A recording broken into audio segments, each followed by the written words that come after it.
Hello दोस्तों, तो कैसे हैं आप लोग। जैसा कि आप लोग को पता होगा कि 24 जुलाई यानी आज से 10th का फर्स्ट टर्मिनल का एग्जाम स्टार्ट होने वाला है। तो आइए बिना देरी किए वीडियो को स्टार्ट करते हैं और आज के सोशल साइंस के होने वाले एग्जाम को संभावित प्रश्न को देखते हैं। तो आइए देखते हैं फर्स्ट क्वेश्चन। तो वियना सम्मेलन कब हुआ था। वियना सम्मेलन हुआ था 1815 ईस्वी में। Option number A. रक्त लौह की नीति का नारा किसने दिया था। बिस्मार्क ने दिया था। रक्त लौह की नीति का नारा बिस्मार्क ने दिया था। Option number B. अब देखते हैं क्वेश्चन नंबर थर्ड। जर्मनी का एकीकरण किस वर्ष पूरा हुआ था। इसका आंसर हो जाएगा ऑप्शन नंबर सी 1871 ईस्वी में।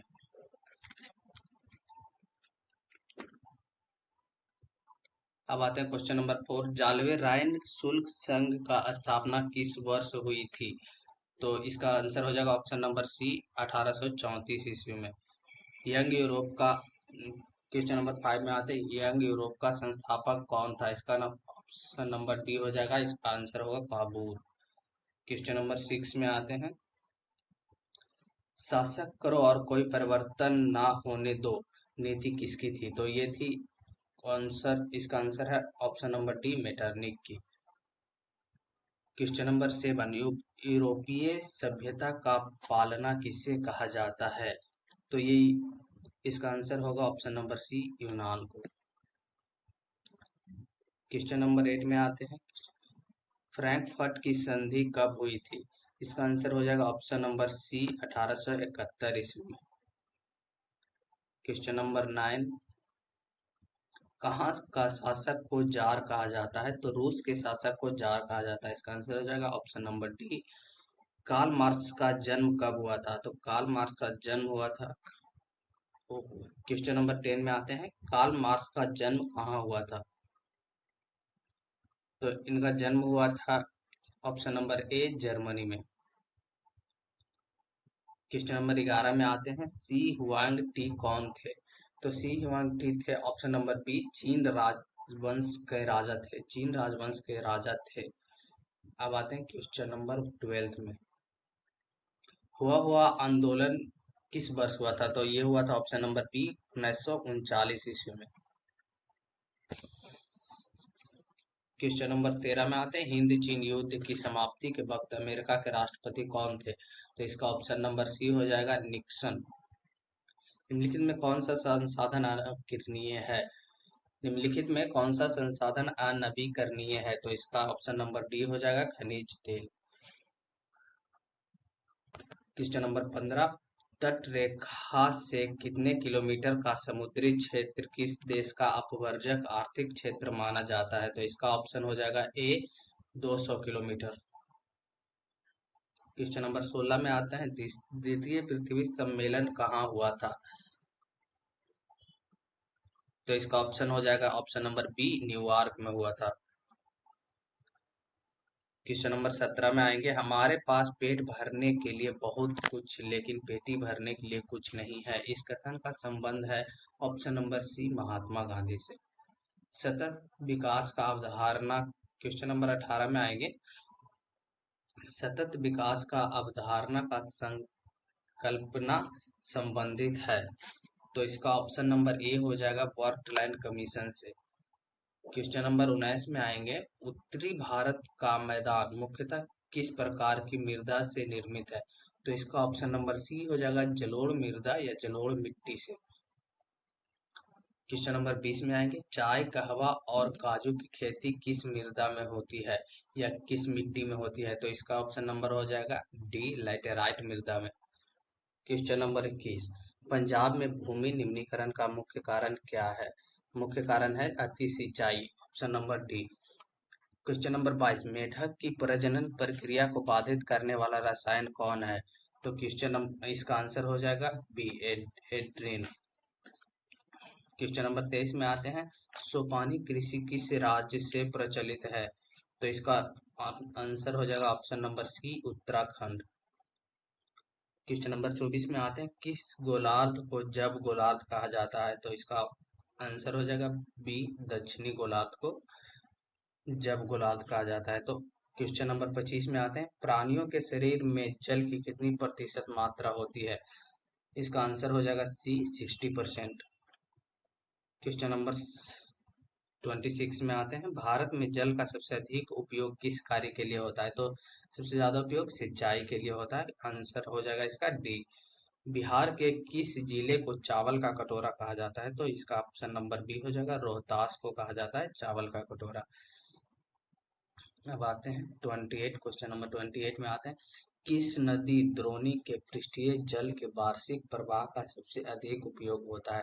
तो इसका आंसर हो जाएगा सी ब्रह्मपुत्री नदी। क्वेश्चन नंबर 29 में आते हैं, कृषि का संबंध अर्थव्यवस्था के किस क्षेत्र से है? इसका आंसर हो जाएगा ए प्राथमिक क्षेत्र से। क्वेश्चन नंबर 30 में आते हैं, अमेरिका में किस प्रकार की अर्थव्यवस्था प्रचलित है? तो यहाँ पे है मिश्रित अर्थव्यवस्था। इसका आंसर हो जाएगा सी।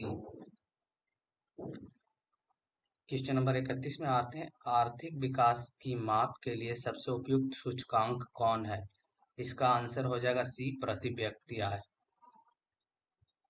निम्नांकित में कौन सा देश, क्वेश्चन नंबर 32 में आते हैं, निम्नांकित में कौन सा देश विकसित अर्थव्यवस्था का उदाहरण है? इसका आंसर हो जाएगा सी ब्रिटेन।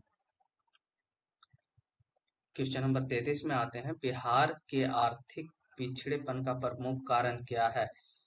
तो इसका आंसर हो जाएगा डी बाढ़, कृषि पर अधिक दबाव, जनसंख्या में तीव्र वृद्धि, ये सभी हैं। क्वेश्चन नंबर 24 में आते हैं,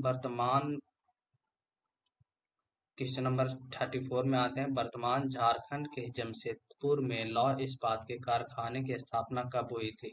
तो इसका आंसर हो जाएगा ऑप्शन नंबर डी 1907 ईस्वी में। क्वेश्चन नंबर 35 में आते हैं, क्वेश्चन नंबर 35 में भारत का योजना आयोग की स्थापना कब हुई थी? तो इसका ऑप्शन हो जाएगा ऑप्शन नंबर बी 1950 ईस्वी में हुई थी। क्वेश्चन नंबर 36 में आते हैं, अल्प विकसित देशों में प्रति व्यक्ति आय होती है। तो इसका ऑप्शन नंबर ए हो जाएगा, कम हो जाएगा। 37 क्वेश्चन नंबर में आते हैं, निम्नलिखित में कौन सा देश सामाजिक विभेद के कारण विखंडन का उदाहरण है? इसका हो जाएगा ऑप्शन नंबर ए, हो जाएगा option number A Yugoslavia. Yugoslavia इसका ऑप्शन नंबर ए हो जाएगा। क्वेश्चन नंबर 29 में आता है, स्विट्जरलैंड में महिलाओं का मताधिकार प्राप्त कब हुआ था? इसका ऑप्शन नंबर सी हो जाएगा 1971 में। क्वेश्चन नंबर 39 में आते हैं, समाजवादी, क्वेश्चन नंबर 39 में आते हैं, सामाजिक विभेद का मूल कारण क्या है? इसका ऑप्शन नंबर डी हो जाएगा जन्म। क्वेश्चन नंबर 40 में आते हैं, जाति प्रथा को कठोरता के कारण भारतीय समाज में कौन सी कुरीति संपन्न हुई है? इसका ऑप्शन नंबर डी हो जाएगा इसमें से सभी। आइए देखते हैं अब सब्जेक्टिव क्वेश्चन। मैं सिर्फ क्वेश्चन टाइप बता देता हूँ कि कौन कौन सा क्वेश्चन बनाना है और कितना बनाना है, और आंसर शो कर देता हूँ, नहीं तो वीडियो बहुत बड़ा हो जाएगा। तो इतिहास का क्वेश्चन है। इतिहास के क्वेश्चन में इसमें निम्नलिखित में किन्हीं 3 प्रश्नों का उत्तर लगभग 50 से 60 शब्दों में दे। तो इनमें से किन्हीं 3 प्रश्न का ही उत्तर देना है। 6 प्रश्न दिया है जिसमें 3 का देना है। और नीचे स्क्रॉल करते हैं, इस यहाँ पे भूगोल का है, जियोग्राफी का। जियोग्राफी में इनमें भी 3 प्रश्न का ही उत्तर देना है। 7 से 12 में किन्हीं 3 प्रश्नों का उत्तर देना है 50 से 60 शब्दों में। राजनीतिक शास्त्र में 50 से 60 शब्दों में ही उत्तर देना है, लेकिन इसमें 2 प्रश्न का ही उत्तर देना है। 4 में से 2 प्रश्न का ही उत्तर देना है। अर्थशास्त्र में भी 2 ही प्रश्न का उत्तर देना है, जैसा कि आप देख सकते हैं लिखा हुआ है। और आपदा प्रबंधन में भी 2 ही प्रश्नों का उत्तर देना है। दीर्घ उत्तरीय प्रश्न, दीर्घ उत्तरीय प्रश्न में प्रश्न संख्या 25 से 28 तक दीर्घ उत्तरीय प्रश्न है। इनमें सभी प्रश्नों का उत्तर दें। इनमें सभी प्रश्नों का उत्तर देना है और प्रत्येक प्रश्न का उत्तर लगभग 150 से 2 शब्दों में देना है। नीचे आते हैं, यहाँ पे इतिहास का आंसर मिलेगा आपको। इतिहास से लेकर सभी का आंसर नीचे दे दिया जाएगा, तो आप देख सकते हैं क्वेश्चन नंबर 1, 2, 3।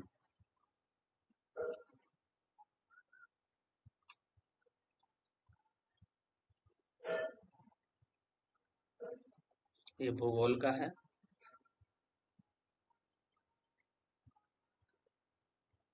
ये राजनीतिक शास्त्र का है।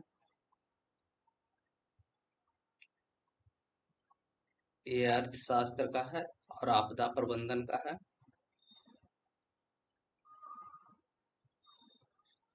यहाँ से हमारा स्टार्ट होता है दीर्घ उत्तरीय प्रश्न।